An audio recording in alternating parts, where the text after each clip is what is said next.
In this tutorial, we'll be learning how to create a map of the United States displaying the median age of residents using the U.S. Census API. Median age is an indicator of the age of a state's residents. We'll revisit the same link we utilized in previous tutorials. This link houses all the U.S. Census tables relevant to this tutorial.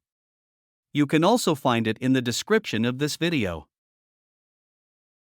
B01002_001E is the table that contains the median resident age in each state.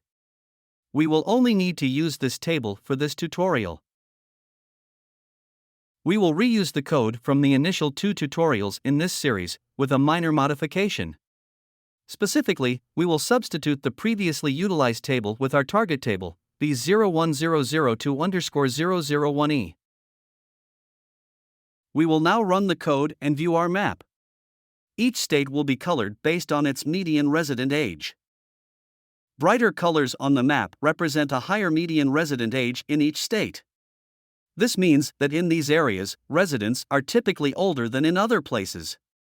Conversely, darker colors on the map signify a lower median resident age in each state. Residents in those states are typically younger. To be more specific, if the median age is 32, then half of the population is younger than 32, and half is older than 32. Thank you once again for joining us in this tutorial. Don't forget to like and subscribe for more informative content. See you in the next video.